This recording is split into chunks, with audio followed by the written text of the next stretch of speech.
punto podemos ejercer nuestro derecho sin afectar a los de los demás? ¿Realmente todos tenemos el acceso a nuestros derechos? Estas son las preguntas que sin duda todos nos hacemos en algún momento de nuestras vidas. Y precisamente este será el punto de partida para el análisis que realizaremos el día de hoy. Muy buenas tardes con todos. Mi nombre es Melanie Muñoz y tengo el gusto de moderar este debate titulado como las limitaciones del derecho subjetivo. Un espacio para reflexionar desde diferentes miradas sobre cómo se ejercen los derechos individuales en la sociedad actual. En este encuentro contaremos con dos posturas defensoras y dos críticas. Les presento a nuestros participantes. Como defensor número 1 nos acompaña el joven Ariel Gómez. Como defensora número 2 tenemos a la señorita Mirka Mendoza. En la postura crítica contamos con Leonardo Cabezas y como crítica número 2 interviene la señorita Tatiana Villava. Cada uno de ellos tendrá un tiempo limitado para expresar su posición. Comencemos. Le damos la palabra al defensor número 1, que en este caso es el joven Ariel Gómez, quien contará su tiempo limitado para exponer su postura sobre la relevancia de establecer límites en el ejercicio del derecho subjetivo. Buenas tardes con todos, compañeros de mi grupo, que el día de hoy tengo el grato honor de debatir con ustedes sobre los derechos subjetivos. Pero ¿qué son los derechos subjetivos? Es algo que el día de hoy voy a defender porque no son los derechos que nos otorga una sociedad de un Estado anclado. Son un tipo de derechos que ya son inherentes al ser humano, los cuales podemos decir tenemos la libertad de promoverlos independientemente de las posturas que nosotros tengamos. Una pregunta para las personas críticas que quiero que la piensen es: ustedes al criticar el Estado de estos derechos, le hago la pregunta de que si una persona se niega a vacunar a un niño el cual tenga un tipo de enfermedad la cual sea contagiosa, y esa persona ejercer su derecho de libertad y no promover la base que estamos hablando ahora, que sería la inyección o el medicamento, el niño contagiaría a otras personas las cuales fallecieran. Es una postura las cuales quiero que la piensen y me den su opinión, sea o no sea en este debate. Pero vamos a hablar un poco más sobre los derechos subjetivos, los cuales nos dicen que son inferentemente para nosotros o para la sociedad. Son derechos los cuales podemos ejercer, pero con un límite de restricción. No podemos nosotros afectar a otras personas para poder dar a conocer nuestros derechos, y no podemos hacer una u otra actividad la cual afecta a un cierto grupo de personas como una sociedad. No podemos limitar a una persona que sea de una etnia diferente o una raza diferente simplemente por expresar nuestros derechos. No podemos restringirle a una persona de color un vaso de agua simplemente solo por ser de dicho color. Les hago la pregunta y se la vuelvo a repetir. Ustedes como críticos, ¿qué harían? ¿Se dejarían llevar por su libertad de derechos o pensarían en un ámbito ya étnico? Gracias. Listo, Christopher, muchas gracias por tu intervención. A continuación le damos el paso a la defensora número 2, en este caso la señorita Mirka Mendoza. Adelante, Mirka. Bueno, muchas gracias. Buenas tardes a todos mis compañeros. Voy a expandirme un poco más de lo que dijo mi compañero Christopher. Sabemos que, el derecho subjetivo es ese poder que tiene una persona de exigir lo que la ley le reconoce. Como ejemplo tenemos ese derecho a la libertad, a la educación o a la salud. Pero si hablamos concretamente sobre las limitaciones del derecho subjetivo, son estas condiciones que impone la ley o la sociedad. Es decir, nosotros no debemos dañar a otras personas, no debemos ir contra del interés general, y también tenemos que mantener ese equilibrio con los derechos del resto.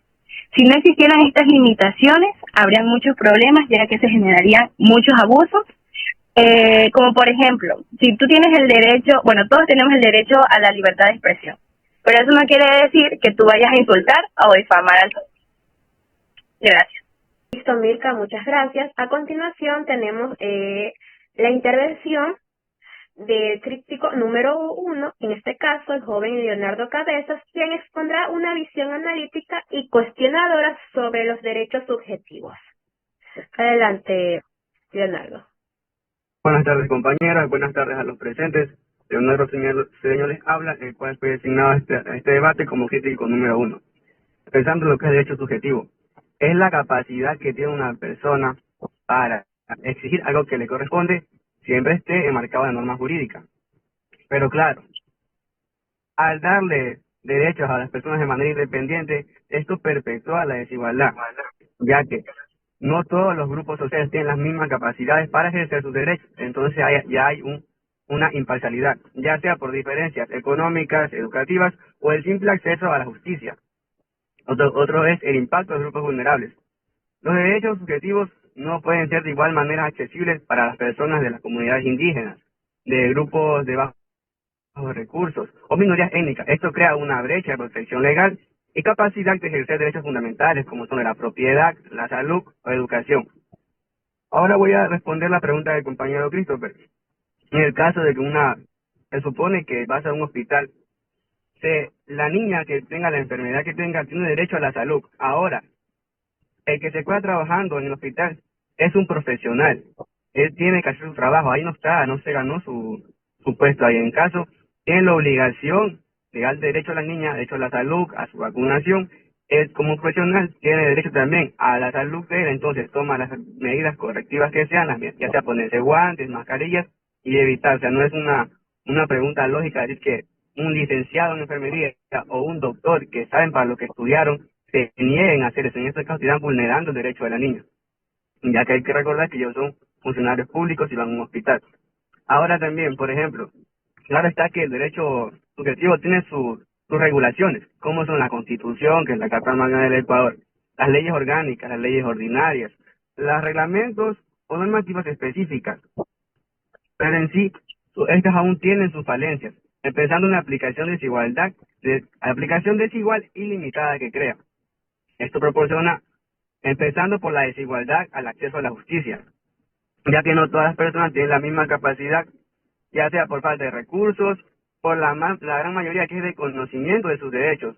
Algo muy importante que no se toma en cuenta que son las barreras geográficas, ya sean las zonas rurales como las comunidades indígenas, en las cuales no se cuenta con tribunales o abogados. Un ejemplo muy grande es la mayoría de los campesinos, o una gran parte de estos, no pueden reclamar legalmente la propiedad de sus tierras por este tema. La burocracia, la lentitud del sistema judicial, los trámites para lo que es el derecho subjetivo suelen ser lentos, complejos y costosos, entonces esto desanima a las personas.